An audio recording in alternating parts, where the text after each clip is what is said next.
सर्वांना नमस्कार. वर्ग 11वी वाणिज्य, विषय सचिवाची कार्यपद्धती, प्रकरण 9 चालू आहे. चिटणीसाचे व्यावसायिक संप्रेषण कौशल्य, कम्युनिकेशन स्किल ऑफ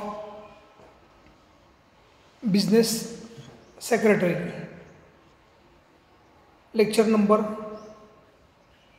2. यामध्ये व्यावसायिक पत्र यासंबंधी आपण अभ्यास करणार आहोत. Lecture number 2. तास क्रमांक 2. व्यावसायिक पत्र, बिझनेस करस्पॉन्डन्स पाहूया.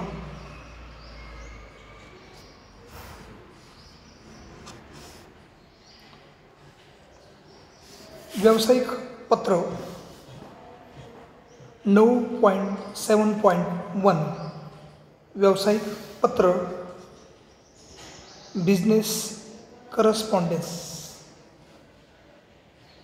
यामध्ये त्याचा अर्थ, व्यावसायिक पत्रे म्हणजे कंपनीच्या व्यवसायाचा विकास करण्यासाठी सचिवाने केलेले लिखित संप्रेषण होय. व्यवसायाची प्रतिमा उंचावण्यासाठी चांगले पत्र लिहिणे महत्त्वाचे आहे. त्यानंतर व्याख्या. रॉबर्ट शर्टर यांच्या मते व्यवसाय पत्र व्यवहार हा संदेश आहे जो त्याच्या प्राप्तकर्त्यास किंवा पत्र वाचकास पाठविणाऱ्याने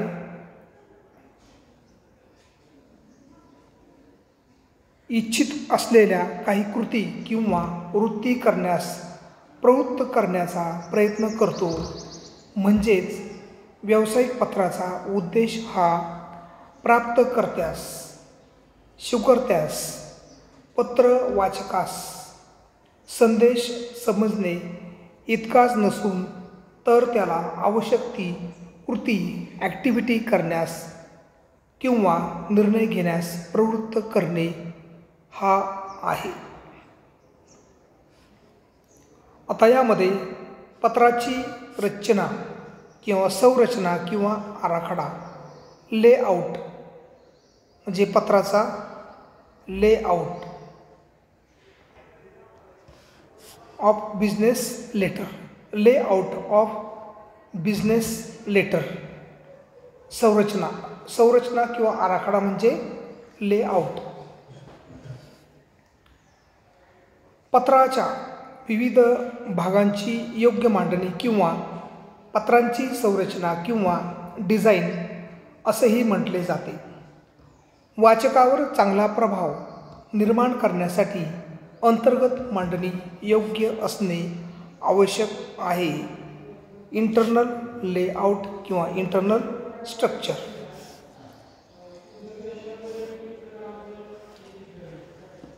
आता आपण पाहूया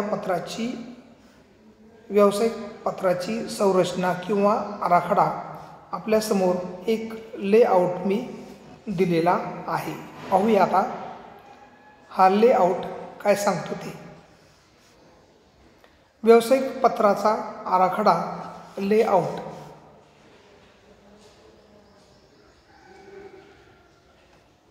किंवा संरचना.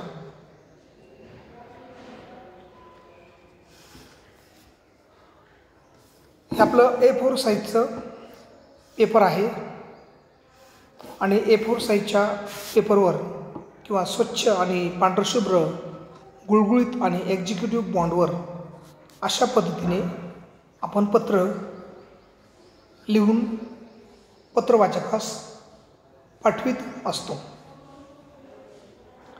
व्यावसायिक पत्राचा आराखडा. पत्राच्या मधोमध शीर्षक, 2 नंबरला कंपनीचे नाव व कंपनीचा अधिकृत पत्ता. त्यानंतर CIN नंबर म्हणजे कंपनी इंडेक्स नंबर. त्यानंतर दूरध्वनी क्रमांक, ईमेल, फॅक्स क्रमांक आणि तारीख. 3 संदर्भ क्रमांक. 4 अंतर्गत पत्ता, पत्रवाचकाचा पत्ता. नंतर 5 मधोमध विषय. 6 अभिवादन, त्यामध्ये मग आपण म्हणतो रिस्पेक्टेड सर, महोदय, महोदया, त्याला आपण म्हणतो अभिवादन. नंतर पत्राची सुरुवात, त्यामध्ये पहिला परिच्छेद, विषयाची ओळख. ब मुख्य परिच्छेद आणि समारोप परिच्छेद. म्हणजे पहिला परिच्छेद, दुसरा परिच्छेद आणि तिसरा परिच्छेद. 7 पत्राचा गाभा. त्यानंतर 8 नम्रतापूर्वक शेवट. आपला विश्वासू, आपली विश्वासू, आपले नम्र, आपले कृपाभिलाषी. नंतर सही. त्यानंतर सहपत्रे डाव्या बाजूला आणि 11 प्रतिलिपी म्हणजे पत्र टाईप करणाऱ्याची आद्याक्षरे, त्याला आपण म्हणतो प्रतिलिपी. तर असे 11 पॉईंटमध्ये व्यावसायिक पत्राचा आराखडा दिलेला आहे. नेक्स्ट, पत्रलेखन ही एक कला आहे. पत्राचा आराखडा हा अचूक आणि आकर्षक असावा.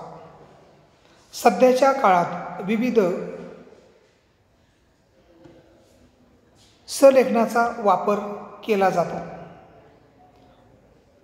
पत्राच्या संरचनेत खालील घटकांचा समावेश होतो. आता आपण एक एक मुद्दा पत्राच्या नमुन्यामध्ये पाहिलेला पाहूया. पहिला आहे शीर्षक, त्याला आपण म्हणतो हेडिंग. पत्राच्या मधोमध, कागदाच्या मधोमध असते. शीर्षकामध्ये व्यवसायाचे नाव, पत्ता, दूरध्वनी क्रमांक, फॅक्स क्रमांक, ईमेल ID, व्यवसायाची वेबसाईट इत्यादी बाबी समाविष्ट असतात. शीर्षकाची रचना आकर्षक असावी. वाचकावरील हा व्यवसायाचा पहिला प्रभाव असतो, कारण पत्राची पाकिटातून पत्र काढल्यानंतर पहिलं दर्शन शीर्षकावर जातं लक्ष. हा व्यवसाय पत्राचा एक भाग आहे जो पत्र पाठवणाऱ्याला सादर करतो. सामान्यतः हल्ली छापील शीर्षकाचा वापर केला जातो. उदाहरणार्थ, Tata Motors limited, 17C SB road, MIDC, Pune 411015. CIN number, CIN. मग त्यामध्ये limited 2820 MH Maharashtra, 19/8 private limited company 00420. दूरध्वनी 022 47 56 23. फॅक्स 22 47 56 824. ईमेल tataMotors@gmail.com आणि वेबसाईट www.tatamotors.co.in. हे झालं पत्राचं शीर्षक. संरचनामध्ये दुसरा पॉईंट, तारीख. तारीख ही शीर्षकाच्या खाली उजव्या बाजूस मुद्रित किंवा हाताने लिहिलेली असते. ज्या तारखेस पत्र लिहित आहे ती तारीख, महिना आणि वर्ष समाविष्ट असते. तारीख विना पत्र अपूर्ण आहे. पत्र कायदेशीर पुरावा म्हणून सादर करताना तारीख महत्त्वाची असते. तारीख पे तारीख. तारीख वेगवेगळ्या प्रकारे लिहिली जाते. ब्रिटिश शैलीमध्ये 1 एप्रिल 2019 आणि अमेरिकन शैलीमध्ये एप्रिल 1, 2019 आणि आपल्या भारतीय शैलीमध्ये आपण तारीख लिहितो 13/3/2021 अशी लिहितो. पण शक्यतो तारीख जी आहे ती या पद्धतीने लिहिली जाते. म्हणजे 13 किंवा आपण उदाहरण घेऊया. समजा 13 मार्च 2021 फुल स्टॉप अशी तारीख लिहितात. नेक्स्ट तिसरा पॉईंट आहे पत्रातील रचनेचा अंतर्गत रचनेचा आराखडा संरचना. त्यामध्ये आहे संदर्भ क्रमांक. हे शीर्षकाखाली डाव्या बाजूला लिहितात. यामध्ये संदर्भ क्रमांक दिलेला असतो जो संबंधित व्यक्तीस संबंधित पत्राच्या त्वरित संदर्भ समजण्यास मदत करतो. संदर्भ क्रमांक हा कोड क्रमांक किंवा एखादा शब्द असू शकतो. पाठवल्या जाणाऱ्या प्रत्येक पत्राला संदर्भ क्रमांक दिला जातो. उदाहरणार्थ 91/P/2018. 91चा अर्थ आहे पत्र. नंतर पत्र क्रमांक P म्हणजे परचेस खरेदी विभाग आणि 2019 हे वर्ष. असं म्हणजे 91 नंबरचं पत्र आहे. नंतर P म्हणजे खरेदीचं आहे आणि 2018-19 हे वर्ष आहे. 3 नंबरचा क्रमांक झाला संदर्भ क्रमांक. नंतर पत्राची अंतर्गत रचना. यामध्ये चौथा घटक काय अपेक्षित आहे तर अंतर्गत पत्ता किंवा प्राप्तकर्त्याचा पत्ता. यात प्राप्तकर्त्याचे नाव समाविष्ट असते. हे पत्राच्या डाव्या बाजूला लिहिले जाते. वैयक्तिक नावासाठी श्री, सौ, श्रीमती किंवा श्रीमान हे शब्द आणि व्यवसाय संस्थांच्या नावासाठी मेसर्स हा शब्द वापरला जातो. उदाहरणार्थ एक Shrimati Pallavi Pathare 18A Ganesh complex, MG road, Ratnagiri 415-612 full stop. दुसरं उदाहरण घ्यायचं म्हटलं तर messrs Jagannath trading company market.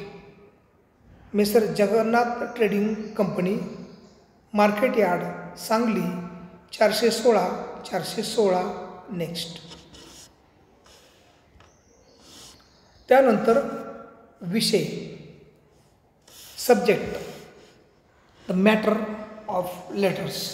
Subject हे साधारणपणे संदर्भ क्रमांकाच्या खाली विषय सब्जेक्ट असे लिहून सुरू केले जाते.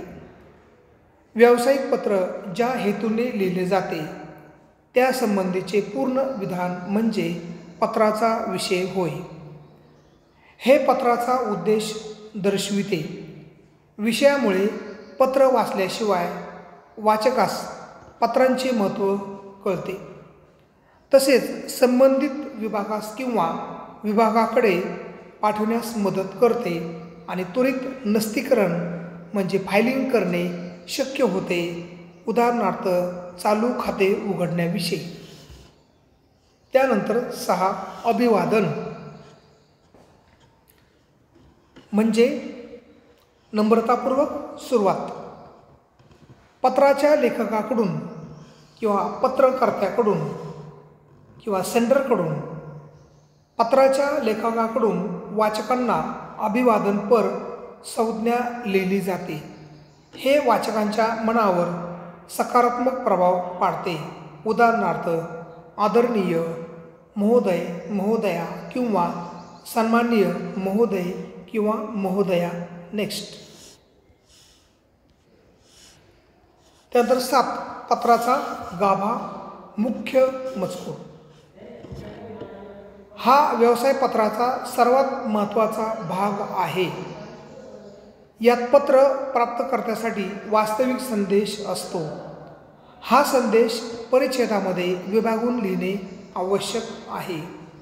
यात सामान्यतः 3 परिच्छेद असतात. त्यामध्ये पहिला परिच्छेद, यामध्ये पत्राचा विषय किंवा प्रस्तावना सादर करता येते. हे थोडक्यात परंतु प्रभावी असते. वाचकांना मुख्य परिच्छेदाकडे जाण्यासाठी त्यात रस निर्माण केला जातो. द्वितीय किंवा मुख्य परिच्छेद, यात मुख्य संदेश असतो. हा पत्राचा गाभा आहे. पत्राचा मुख्य मजकूर साध्या भाषेत व सुस्पष्ट शब्दात व्यक्त केला पाहिजे. आणि तिसरा आणि समारोपर परिच्छेद हा शेवटचा परिच्छेद आहे. हा काळजीपूर्वक लिहावा जेणेकरून पत्र प्राप्त्याकडून इच्छित कृती घडावी. या परिच्छेदातून केलेल्या सूचनावर पत्रवाचकाचा अनुकूल प्रतिसाद अवलंबून असतो. नेक्स्ट. आता पत्र संपत आहे आणि आपण त्याची नम्रतापूर्वक शेवट, म्हणजे शेवट गोड असेल तर पत्र चांगले परिणामकारक होते. हा पत्राचा शेवटचा भाग आहे. पत्राच्या उजव्या बाजूला सहीच्या वर लिहिले जाते. यातून पत्रलेखकाचे सौजन्य स्पष्ट होते. हे अभिवादनाशी जुळले पाहिजे. उदाहरणार्थ, आपला विश्वासू किंवा आपली विश्वासू किंवा आपली आज्ञाधारक किंवा आपला कृपाभिलासी किंवा आपला. 9 स्वाक्षरी. स्वाक्षरी हा पत्राचा शेवटचा भाग आहे. यामध्ये पत्रावर अधिकृत व्यक्तीची स्वाक्षरी असणे गरजेचे आहे. स्वाक्षरीशिवाय पत्र अपूर्ण आणि अवैध समजले जाते. व्यक्तीचे नाव आणि तिचे पदनाम सहीखाली लिहिले जाते. रबर स्टॅम्प स्वाक्षरी वापरली जाऊ नये. स्वाक्षरी केलेली व्यक्ती पत्रातील मजकुरासाठी जबाबदार असते. आजकाल डिजिटल प्रतीके देखील स्वाक्षरीसाठी वापरली जातात. आता उदाहरणार्थ, उजव्या बाजूला या पद्धतीने करायचं. स्वाक्षरी म्हणजे पहिल्यांदा स्वाक्षरी करायची, स्वाक्षरी.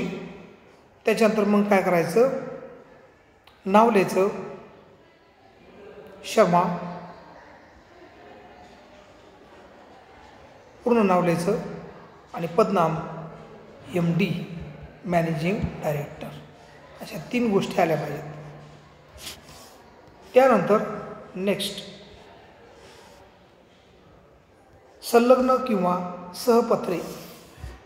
सहपत्रे म्हणजे काय? यात पत्रासोबत संलग्न केलेले दस्तऐवज, धनादेश इत्यादी समाविष्ट आहेत.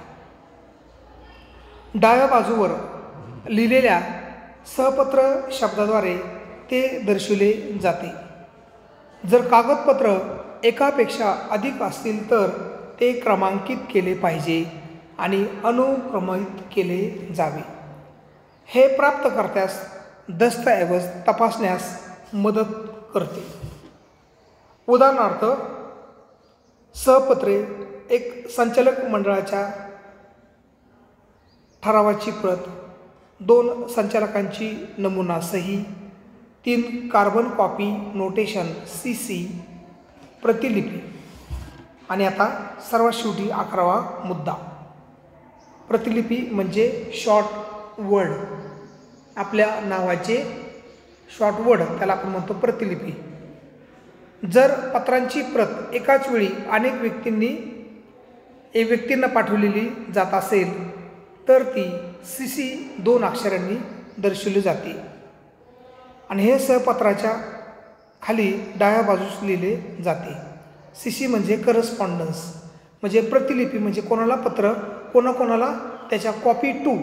प्रतिलिपी म्हणजे काय, कॉपी टू म्हणजे कोणाला पत्र याची प्रत पाठवलेली आहे. म्हणायचं CC कंपन्यांचे रजिस्टर, अतिरिक्त माहिती, काही पत्रामध्ये खालील अतिरिक्त माहिती असू शकते. त्यामध्ये एक ताजा कलम, पोस्टस्क्रिप्ट. पत्र लिहून पूर्ण झाल्यानंतर काही अद्ययावत माहिती नमूद करावयाची झाल्यास किंवा अनावधानाने एखादा मजकूर लिहायचा राहिल्यास त्या मजकुराचा समावेश ताजा कलम लिहिण्याची पद्धत आहे. पत्रामध्ये ताजा कलम टाळला पाहिजे, यामुळे प्राप्तकर्त्यावर वाईट प्रभाव पडतो. जर ताजा कलम वापरला तर ते पत्र लिहिणाऱ्या व्यक्तीचा निष्काळजीपणा दर्शवतो. ताजा कलम लिहिल्यास पत्रावर स्वाक्षरी करण्याची अद्याक्षरे तेथे लिहावीत. आणि पत्रलेखन प्रत ओळख. पत्राची टंकलिखित किंवा संगणकीय प्रत ज्या लिपिकाने तयार केलेली आहे त्याची ओळख पटावी यासाठी संबंधित लिपिकाचे संक्षिप्त नाव लिहिले जावे. भविष्यात केव्हाही लिपिकाची ओळख होण्यास मदत होते. तर अशा पद्धतीने आपण आजच्या या तासामध्ये महत्त्वाचा जो भाग आहे तो म्हणजे व्यावसायिक पत्राचा आराखडा. त्यामध्ये एकूण 11 मुद्दे, एक शीर्षक, 2 तारीख, 3 संदर्भ, 4 अंतर्गत पत्ता, 5 विषय, 6 अभिवादन, 7 पत्राचा गाभा, 8 नम्रतापूर्वक शेवट, 9 सही, 10 सहपत्रे आणि 11 प्रतिलिपी. प्रतिलिपी म्हणजे कॉपी टू, म्हणजे कोणाकोणास आपण या पत्राची प्रत दिलेल्या आहेत अशा व्यक्तींची यादी खालीलप्रमाणे असते. आणि पत्रलेखनाचे आद्याक्षरे तो वेगळा भाग आहे आणि प्रतिलिपी हा कॉपी टू असा भाग आहे.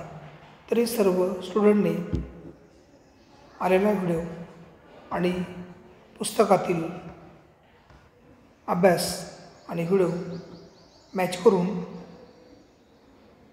लक्ष देऊन व्यावसायिक पत्र याचा अर्थ, व्याख्या आणि व्यावसायिक पत्राचा आराखडा आपण सर्वांनी समजून घ्यावा. त्याबद्दल आपल्या सर्वांचे धन्यवाद.